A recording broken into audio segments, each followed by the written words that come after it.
Okay, so we're in Daas Tevunos. So we're talking about the nature and the. Well, let's read over here. Right? So he tells us, told us over here in the beginning.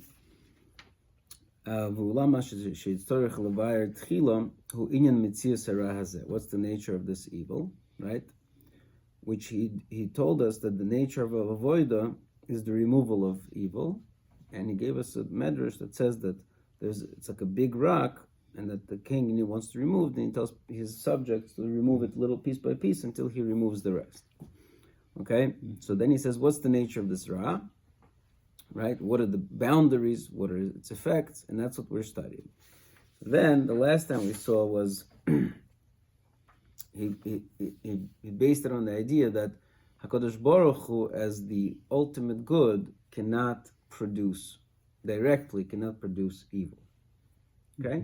Mm-hmm. And that's what we're discussing. Last time, again, I still don't have a clear understanding of why. Meaning, at the end of the day, we have to say that Hashem runs everything. Can't say that evil is not under his dominion or control, right? So everything that happens because HaKadosh Baruch Hu desires it, he wills it, right? So somehow, but and then we had a question, why is evil? It's not evil. Since evil is ultimately for the good, so then it's no longer evil. So why do we need to even come up with a scheme where HaKadosh Baruch Hu does not directly produce it? Or for whatever reason, HaKadosh Baruch Hu does not directly produce it. And that results with this big idea that the essence of avoida, if the essence of avoida is the removal of evil, and the essence of evil is really absence of godliness, so then it will come out that the essence of avoida is going to be, what's the word? The rebirth of godliness, so to speak, or reinstitution, right? Restitution of godliness, right? That's going to be the essence of avoida. And so we're in the middle of that idea now. So, right, so then he told us the way he then created the architecture of how evil comes about without God directly creating it, is that since everything that comes about comes through Hashem's hashpah, and since Hashem's creation happens in stages, what are the stages? The stages are that first, this comes in as a general, and then it becomes more specific, right? Perhaps he's referring to the fact that, right, Ramban in the beginning of Sefer Bereshis describes this idea that he says the Greeks called hiyuli, right? Familiar with this? So the Ramban, right? So Rashi says, famous question: Why does the Torah start from Bereshis? Right, go straight to Hachodesh Hazalachem, the first commandment. And so he says because it gives us legitimacy for the land of Israel, basically, right? So comes the Ramban, he says, what are you talking about? How could you just not start from Bereshis? This is the source of our faith. This is like the fundamentals. You're going to skip all of that and just go straight to do this. You got to first lay out the groundwork. The Hashem created the world. That this is, he runs the show. So then he says that in truth, you can't understand the creation. The psukim are very mysterious. You cannot understand truly the creation from the psukim. And so only really told, most of it is Kabbalah, most of it is Halacha Moshe Missinai anyways, so you can't understand it, right? So therefore, but we need fundamentals. Okay, so fundamentals you'd get from, say, just like you have other things from Halacha Moshe Missinai, so you get fundamentals also from Halacha Moshe Missinai. They don't have to be necessarily written out in this whole long Sefer Bereshis of stories and stories and stories. That's basically his idea. Then he says on that and what do we see from kind of what's the essence of Bereshis? He says it's not that Hashem created light first, like the Ibn Ezra says, but rather the two words of toihu v'voihu, right? In other words, because Hashem created toihu, which is, according to the Ramban, this concept called hiyuli, which is the most I don't know how to say it, but the simplest form of creation, whatever it is. I'm not sure if it's physicality, but some sort of substance that has almost no substance. That's why it's called toihu. Toihu, Ramban says, is from the lotion of toihe, regret, or right. In other words, you have no way to call it. It's toihe. It's anything that you call. There's no way to identify it because it's not. It's so unreal, right? And it's called hiuli, which is, by the way, where we get the word helium from. And helium is the lightest, right, of the elements, right? Hydrogen and helium. I don't know which one is lighter, which one. Okay, not the Mendeleev's precis. But in any case, so that's the hiuli.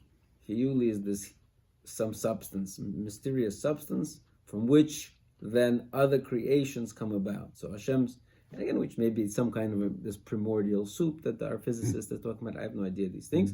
But the point is that at first there's a creation of something that's, let's call it, like the human body is created from, what are these cells called? Not the DNA cells, what are they called? The cells from which all the other organs are made. Stem cells, right? So some stem cells that are very similar, but then from them all this differentiation comes about. So similarly, says the Ramchal, that the creation happened in some general way, and then it was then brought out into specifics. So within the general way, within that first level of creation, there was some sort of hold back. There was some sort of hold back on Hashem's hashpah, okay? And then that hold back created the possibility of Ra in the world, right? So then the second stage, when Hashem then went with the second layer of hashpah in order to build out the creations in the places where there was a blockage,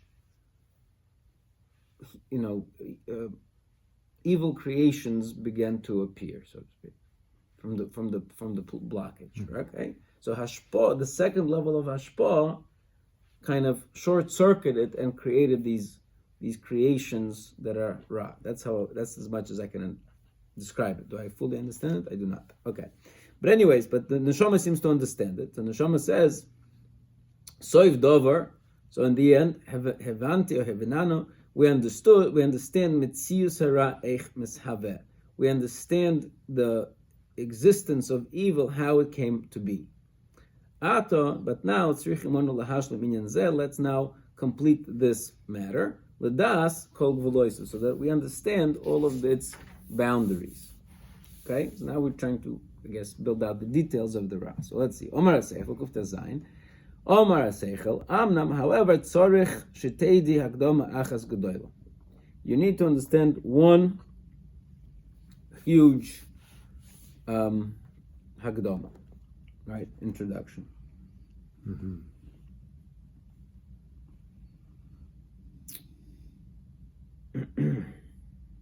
second.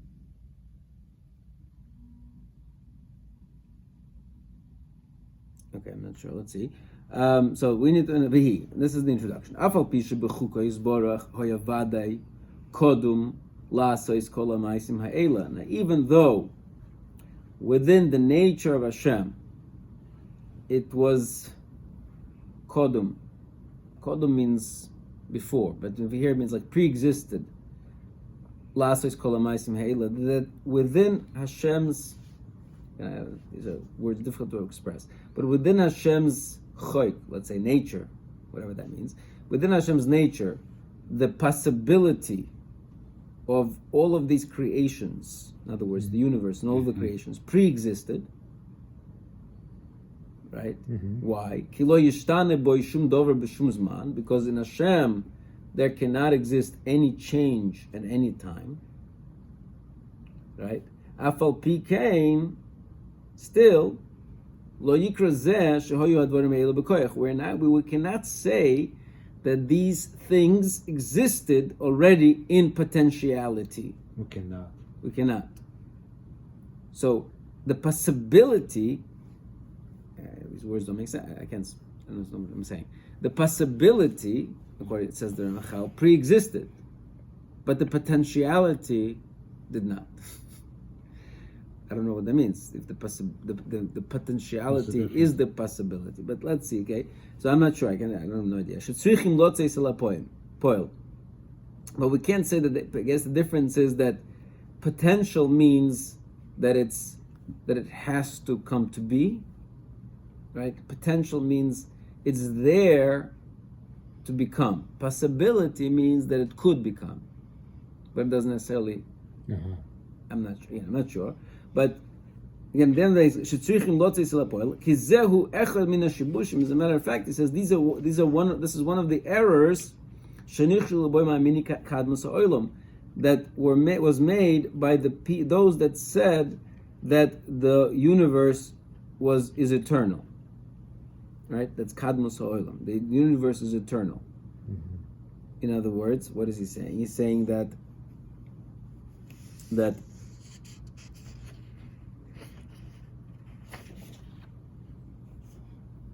he's saying that, again, I'm not sure if that's the mistake, but okay, but let's say, it seems to be he's saying that even if you take into account that Hashem existed, right, you don't deny existence of one God, but if he cannot change, so therefore the world had to exist because there cannot be a change, so therefore the world existed all the time. Because how could Hashem create something? If Hashem is eternal and unchanging, so then there was no such thing as a state before the world and a state after the world. It had to have pre-exist. Okay? Mm-hmm. It had to have pre-exist. That's what he seems to be saying over here. Again, do I understand it? I don't understand it either. I mean, here's the world with me before me picking up a coffee cup. Here's the world after I picked up a coffee cup. I mean, once you create the creation, so there's changes going on. So I think maybe again they go into the whole potential and realization of the potential. Here that what they say. That's what he seems again. That's what that's again. None of these things that I understand. Okay, at the end of the day, this part I understand. Amnan haklal hu. However, the general principle is ki kol mashu b'inyonei ha'odim baruch hu, that everything that we discuss regarding the aspects of the Master koidem brias olam, before the world's creation, we cannot comprehend it at all. Okay, so that part I understand. Okay, that this is incomprehensible. Ve'ein shayach shom echad min hagdorim and iskarim me'ata. And at that point, in the pre-existence point, we can't discuss all of these boundaries that we're going to discuss now. Ve'ein lahasker loy koyach v'loy poel. You cannot discuss before the whole concept of potential and actuality. These concepts don't exist before the creation of the world. Right? Again, so this is different from. I don't know why he said. Meaning, if you remember back, we kind of touched upon this in Nefesh HaChaim, right? He also kind of brushed upon this concept that we cannot really discuss the world, so to speak, as a change from before and after. So really, he said so the way he kind of answered the question was that there is two perspectives. There's our perspective, and then there's Hashem's perspective. So from Hashem's perspective, nothing changed. In other words, we don't exist. From Hashem's perspective, we're not here. And from our perspective, somehow he made it possible for us to exist from our perspective. But from Hashem's perspective, nothing changed. We don't exist. So that's how he kind of kind of solved the puzzle. But the Ramchal is going in the other direction. He's saying, from Hashem's perspective, it always existed, and yet it never existed. I don't know, he just created the possibility of its existence, but it's as if it's always existing, but yet he's going away from those people that say that it always existed. So somehow he's doing both at the same time. Okay? Anyway, so moving on. So fine. But he says that the whole concept of potential and actuality, that those are created concepts, right? Before the world existed, those concepts did not exist. Right? You can't say potentiality and actuality. He mot say, so that from that it will come about the possibility of kol yachas animtza ben bekoyach v'apoil. So then you can trace, I think that's what he's saying, that you can trace the line from fulfillment from working backwards, from fulfillment back to potential, right? However, when Hashem decided to create the world, he himself innovated, or he created the concept of potential and fulfillment. He himself also created the world, and all its creations, first in potential, and then in actuality.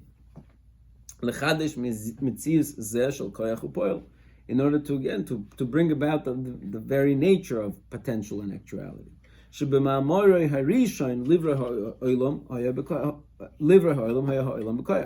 In Hashem's very first mimer, right? When Hashem created the first concept, let there be, that let there be is the creation of potential, right? By me saying, let there be something, so, I mean, we say he said, and it was, but in that process of let there be, there is first the creation of potential.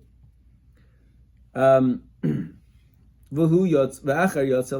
then it went out into actuality. And this is what our rabbis are hinting at when they say Bereshis Nami Maimerhu, that the word Bereshis is also a mimer. It's also Hashem's creative saying. Right? In other words, right? We say Ba'asor Ma'amaris Nivra Ha'olam. So there's a really machlokas, right? There's 10 sayings with which Hashem created the world. And there's a machlokas exactly how we count the 10. Different Madrashim, Gemaras seem to count them differently. So for example, because there's only 9, the reason why there's only 9. So one way to get out of it is say that Bereshis, which doesn't have a mimer, it's also a mimer. Meaning, but it's such a lofty mimer, it's such a lofty saying that you can't even begin to say, and Hashem said. It's just the beginning, that's why it's bekoyach, it's only in the potential. It's only in the potential. That Hashem created the possibility of everything, and that's the mimer, the bereshis, the beginning.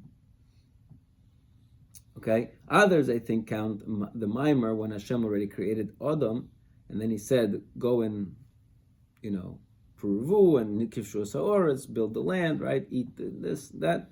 So that's the mimer. And it creates sort of, that mimer may perhaps created the rules of the world and some, the nature of already existing world. Anyway, so those are the two kind of approaches.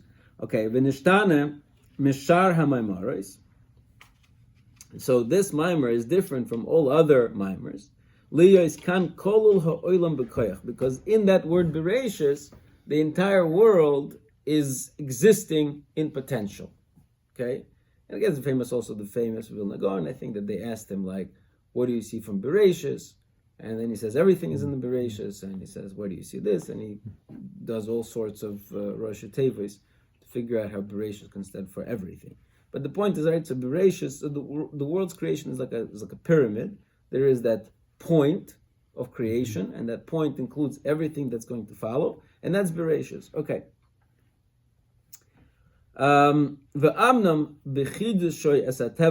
However, when Hashem innovated the nature in its potential, that's when all of those things happened that we mentioned in Hashpo. In other words, Hashpo and the blockage. And then afterwards, I think that's what he means. I think that's what he means, but I'm not sure, because Okay. It's,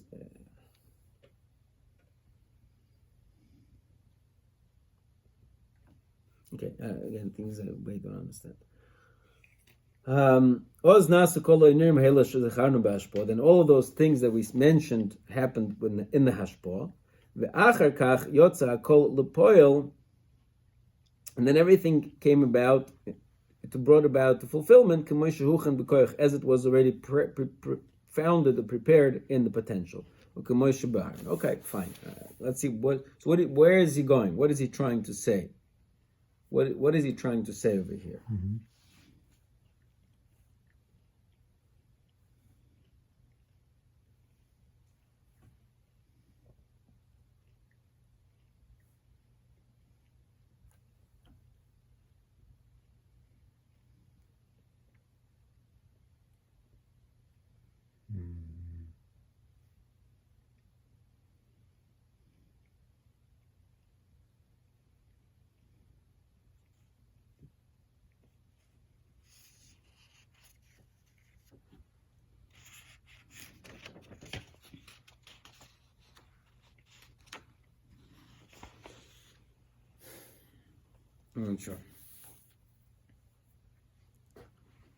I'm not sure. Let's see.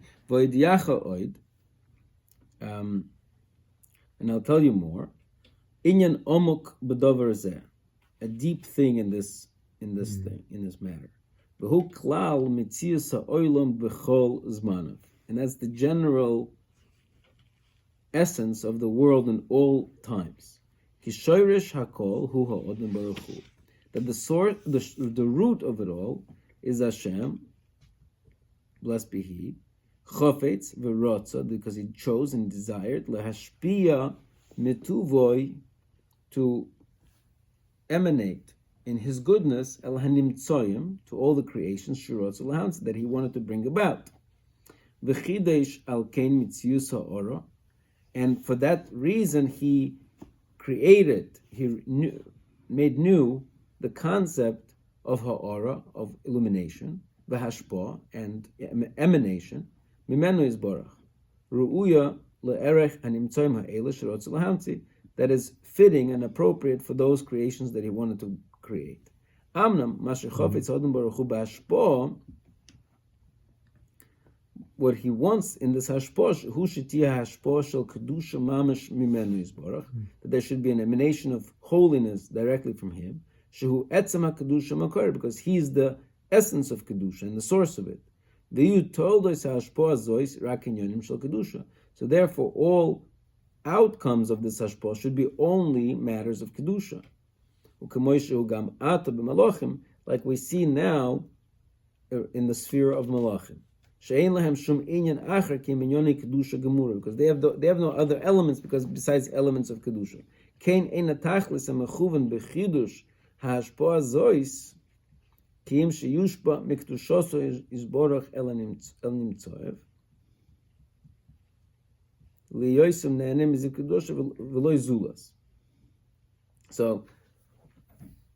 So Hashem, what He's saying right now seems simple. He's saying that Hashem created the concept of hashpah. Hashpah is an extension of Him, and since hashpah is an extension of Him, it's His kedusha. So hashpah should be pure kedusha. Okay, right? Aval, however, since He also wanted the existence of this lowly world, al kein gozar, therefore He decreed, gam hi nishpeles b'maloso lehoyli dvorim shvolim v'gashmim eila. So then He also created the possibility of hashpah to be, what's the word? I don't know, to be lowered down to the level of this world. The hashpah has to be thickened, I guess you could say, so that it can also create a physical world, right? Mm-hmm. Because He created hashpah. Hashpah should be His emanation of kedusha.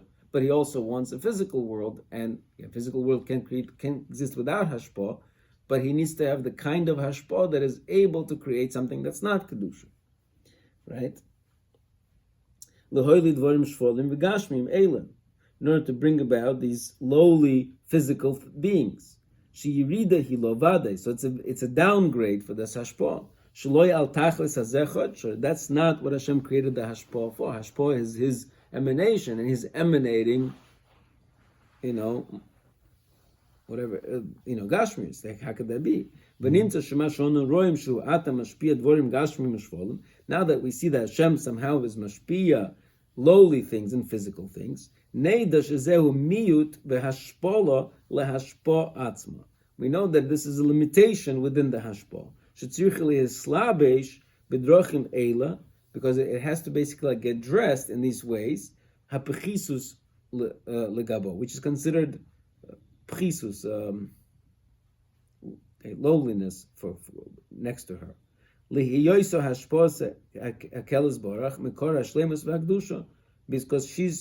hashpah comes from Hashem, which is the source of all perfection and kedusha.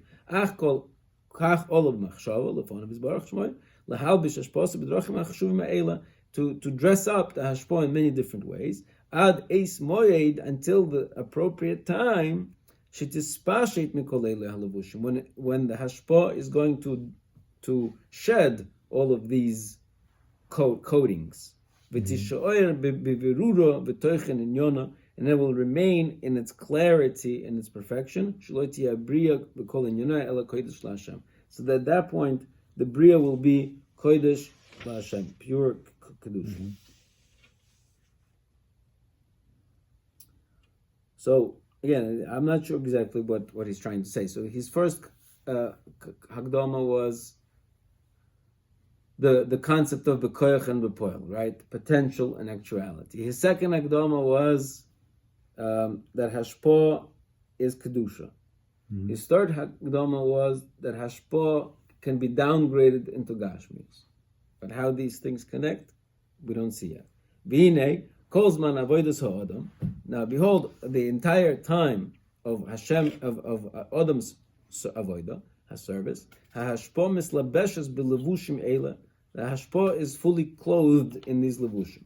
Ubechlois zman ha'avodah. But when the time of the avodah ends, his tispashit gamhi min ha'levushim, it will then shed all of the levushim. V'amnam, however, misibois gedoylois v'gilgulim gedoylim, there are many turnabouts and many circuits Hashem placed that should be accomplished, meaning that they should reach this final destination of shedding all of the hashpah. So it comes out that the root of the transition of different times of the world, who derech hashpah is baruch. It's the way of his hashpah. When Hashem changes the hashpah that he's emanating from to higher and higher levels, until he brings it back to its original state.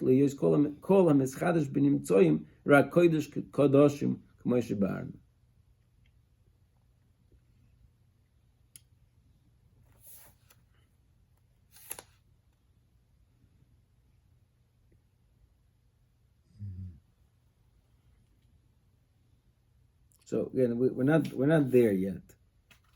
All of this, I think, is going to read.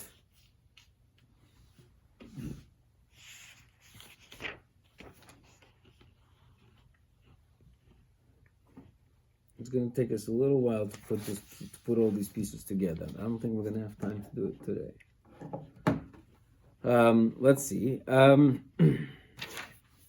So Klalei Shel Dover. So now he summarizes this. Klalei Shel Dover. So the general idea here is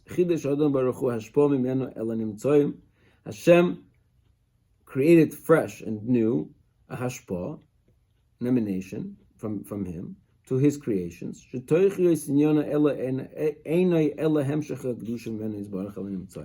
the whole purpose of it is to bring about kedusha for the creations.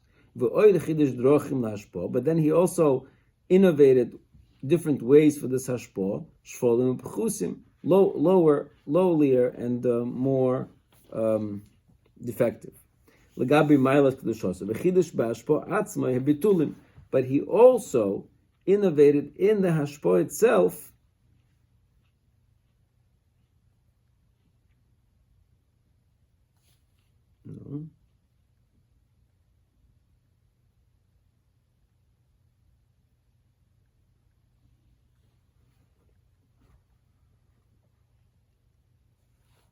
Okay, I'm not sure what this means.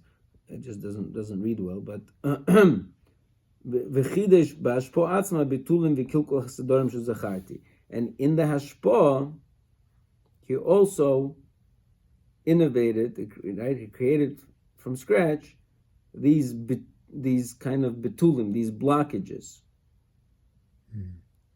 that I mentioned.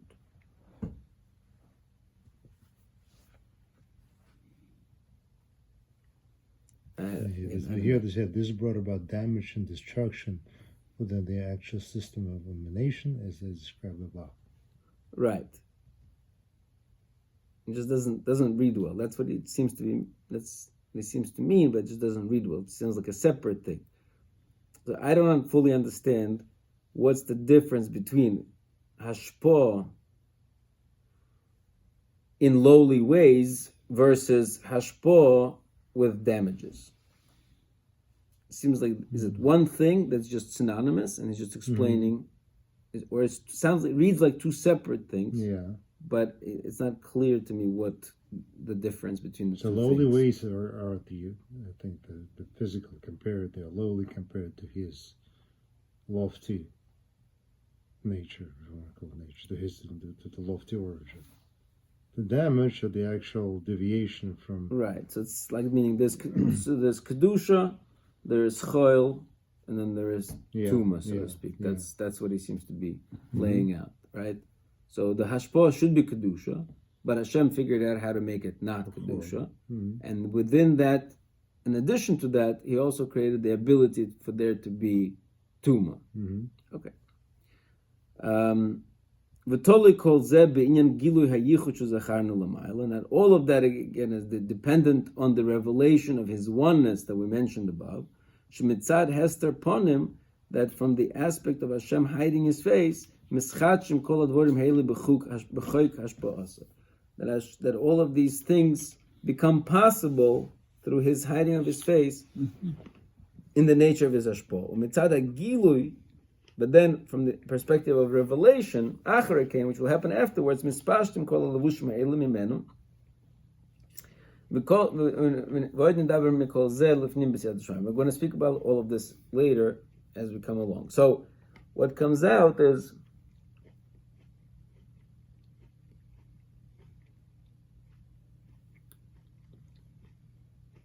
I'm not sure what comes out, but what he seems to be, I guess I'm thinking that the revelation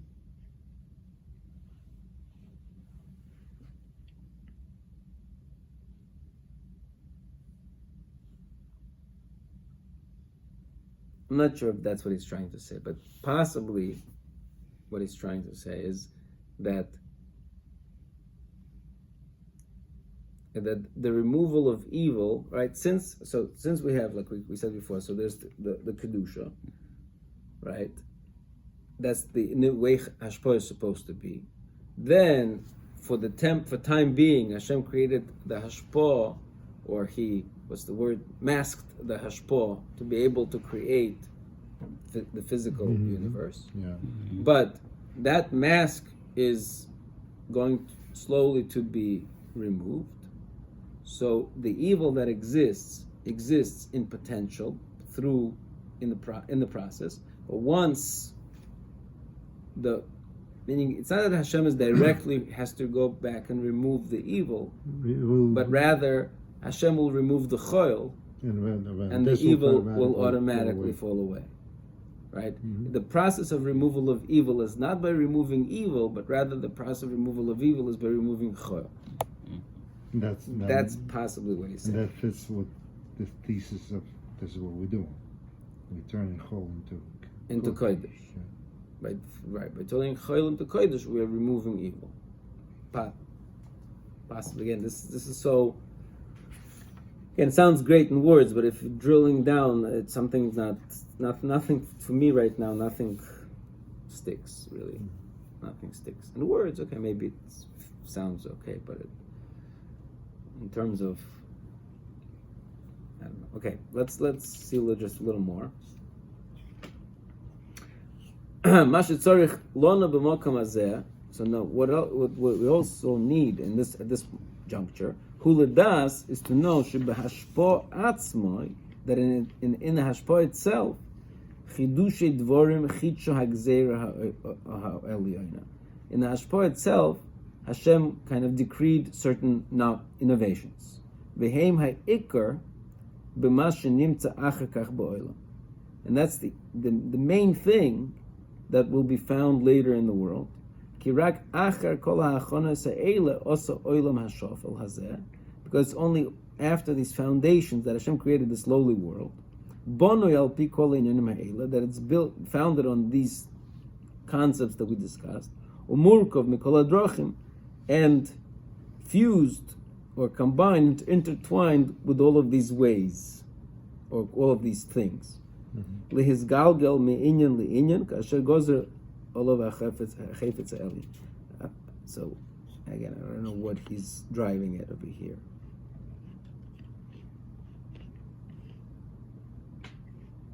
Again,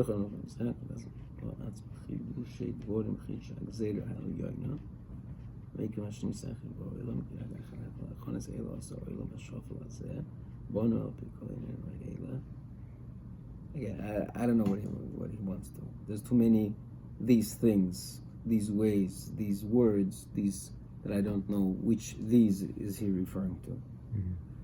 Is there any notes on this particular paragraph? Because this particular reference seems to be tying everything together, but I don't know what these things that he's tying together. Right. There's just too many things. At this stage, we need to focus on the following point: God's decree caused many innovations within divine emanation itself. These innovations are the principal cause of everything that subsequently exists in the world. It is only after all these preparatory actions that God made this lowly world, constructed on the basis of all these preparations, a combination of all the different processes that now existed within the divine emanation. All this brought the world into existence in such a way that would progress from stage to stage according to what was decreed by the divine will. You're in English, doesn't sound. You're regurgitated and elucidated. Yeah, it sounds like just a summary of everything that he said until now, that the point is that I don't know what the point is. I'm not sure what the point is. Okay, let's keep going. So Neshama seems to understand this. Be'emes hagdoma azois ikris hi. Wow, it's very essential, this hagdoma that you just told me. Ladas kol ha'achonos harabois, to understand all of these founding principles, animtzoyim letzorich mitzius ha'olam, that were created in order for the world to exist. Hazeh she'ein tchunosoi nishlemes, that it's the world's nature is not complete. Ela acher kol ha'achonos ha'ela, after all of these foundations are put into place. Nashlim ato inyanenu. So let's now finish what we started.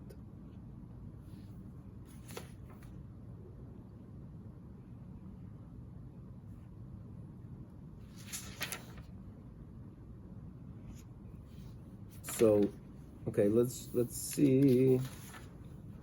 Again, there's no way we're gonna finish this thing. It's huge, but let's just start. Right, so somehow he's going to tie. Remember, what are we trying to answer over here? We're trying to answer the boundaries of evil. Okay, so we just went to, in order to answer to the boundaries of evil, we went into a whole concept of potential, actuality, hashpo, kedusha. Right, let's see how that all ties in together. So, Omar Seichel, Kvar Amarnu, Shahara Hazeh Shenivra. I already we already said that this evil that was created, lo nivra ela begvul sheyotze bo chayfetz ha'elyon, that was only created with the boundary that Hashem wanted. Okay, that doesn't help us. Ve'amnam, so we know that there is a boundary. Where did he say? Where did he say? Can somebody tell me where he says? It says Kvar Amarnu. We already told you that it was created with the boundary. What does that mean? Part 1 of this chapter, it says. What? Part 1 of this chapter. This is what it says. I have already mentioned part one of this chapter, that the evil was created for the function exclusively within the limits of the God that God chose to set. Right. So I'm gonna assume, if we're talking about quote unquote the part one of this chapter, it means the beginning, that the evil is there only to be removed. Right? It's a stone that Hashem wants to be removed. That's the limitation that he's referring to. Okay, that it's on self-destruct. It's created on the way out. Okay. So כבר אמרנו שהרע הזה שנברא לא נברא אלא בגבול שרוצה בו החפץ העליון.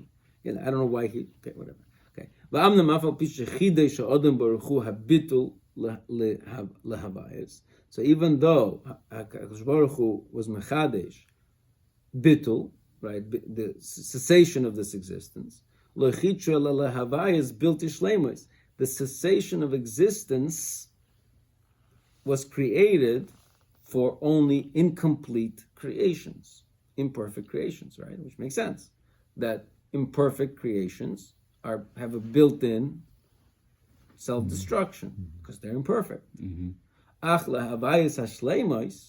However, those creations that are perfect, there will not be a cessation, not be a disintegration. Their existence will be eternal. Now see, now we see that everything in the world, dies. Everything has a half-life or whatever it's called. What is it called?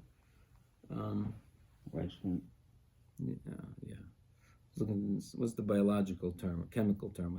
Decay. There you go, decay. Everything is decay. But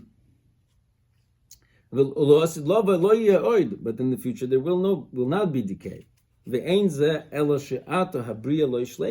because right now the world is not perfect. Therefore, it's Hashem decreed upon it decay. The new heavens will be renewed. A new earth. Those creations will be perfect. So therefore, they will no longer have decay. Okay, beautiful. Okay. So therefore, the initial hashpah, right, that brought about the founding of nature in general, and its cessation of order that brought about the possibility of what is the word? Degradation of nature. That hashpah was not a hashpah that brought about perfect things. That will be like the new Shemayim Ha'aretz in the future. Because those will not have bittul.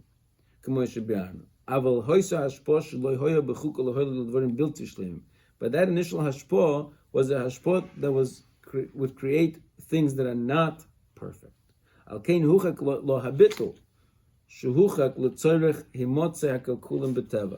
So therefore, that hashpah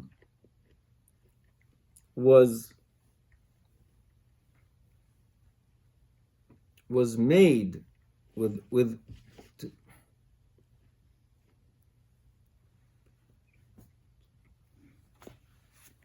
what does that mean? How did they translate?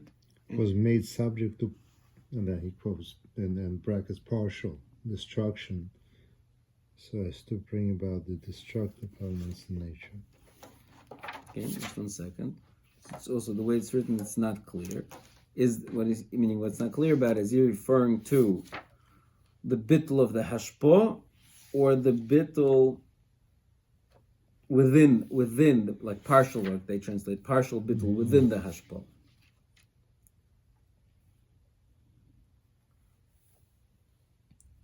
So over here it says, it is seen then that the first providence, which created nature in general and its obstruction, which created corresponding defects in nature, was not a type of providence which could create perfect things, such as the new heaven and earth that are destined to arise, for they will not undergo nullification, as we explained. But this providence had it in its nature to create only imperfect things, and for this reason it was invested with the instrumentality for nullification, a requisite for the existence of defect in nature. Whatever that means. Right. Everything physical has a shelf life. Right, but does the hashpo itself have a shelf life? Or only within that hashpo there is... the question. Okay, so I'm not sure. But hashpo, let's see, it's like a reading. Halkein huchak lo habitul. So therefore, Hashem created in its architecture the bitul. Shehuchak l'tzorich imotzeh kulim b'teva.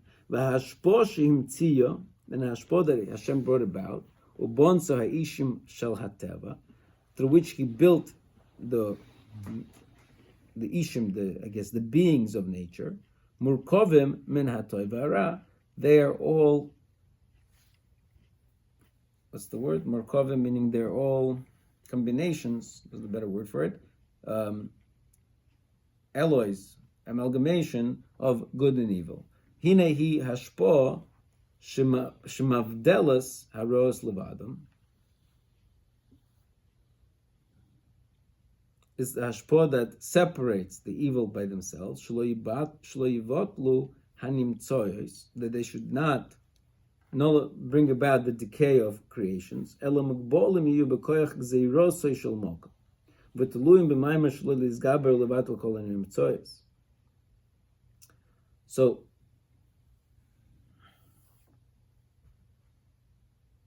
kim lehimotzei ba'oiso ashir utchum shetzorech l'tchunas hanimtsoyos ha'elu lizgaber b'zman acher shemitztorech b'gvuras yoser godlo b'zman acher lehimayit hakol yofa bitok ashegozer chetzelim. So now he's introducing a new idea. He's saying that since evil is in its kind of self-destruct mode, so then you have to quarantine it to a degree. Because if you don't quarantine the evil, right, within the hashpah, then it will just self-destruct, right? Because it has, because anything that's imperfect is unstable. It's there to self-destruct. So in order for it not to overpower, right, since everything is created now with good and evil in it, so therefore the evil is constantly, so to speak,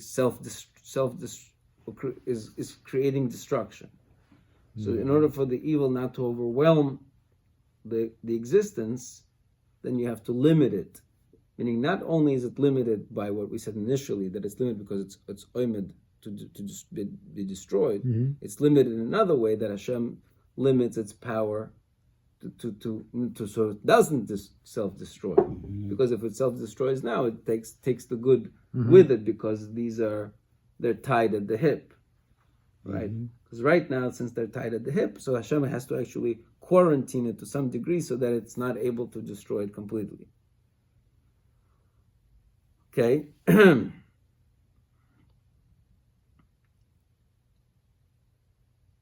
Right, so therefore, evil is limited in another way, in that it has a certain limitation of how much it acts. Sometimes Hashem gives it more, and sometimes less, but it's always limited. Because right now there are limitations and defects. But they're not to such a degree that they will completely disintegrate. However, they are in such a measure that they will in the end get strengthened until until they are nullified. Mm-hmm.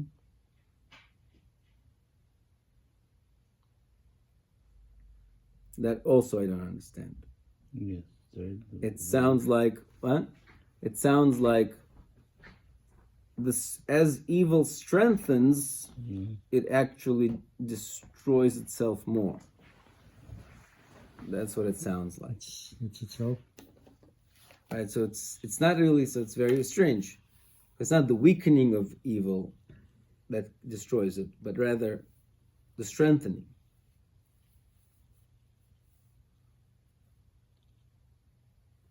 Interesting. 1 second, just see if I get this right. As they are so adjusted as to grow in strength at such times and such intensification is needed, and to diminish, the result is that there are certainly imperfections and defects in nature, but they are not so great as to blot out the creation. The evils are so attuned, however, as to ultimately intensify to the degree in which its objects will be obliterated, for all that exists is destructible, and their existence hangs on a very fine thread within the fabric of the supreme wisdom. So, right, that's what it seems to be saying. He's saying that as they intensify, they actually self-destruct. It's not the weakening of evil that destroys evil, it's actually the intensification of evil that seems to self-destruct evil. So if we everything else. we do more of Eris, we Bring about Mashiach closer, I guess. Yeah. I mean, that's one way to get there. But then you get to this whole cult disintegrate the with whole it. cult doing this. Right. But then you get, again, you just get disintegrate. Ach einam kol kach shavat lemahaba, v'amnam hem b'shir sh'sof sof izgabru ad she'ivatlum, ki kol hoy ve'nifsad, v'nimtza mitziyusam meshur b'shir meduktok me'oid. So it comes out that existence of evil is extremely precise, kasher yoda ha'chochma el yoina, as only the great wisdom can know. Good. Okay, this is... Right. Okay, we're gonna probably stop here, even though this we're looking like in the middle of a thought right now. But this is way. It's just going good. It's way starting to hit my intellectual capabilities are. What's the word? My RAM is running out. You have to write to the disk and read from disk. Right. No, I need Musk's chip in my brain. Okay, anyway, so again, we'll try to pick it up again next week. Maybe we'll have more illumination.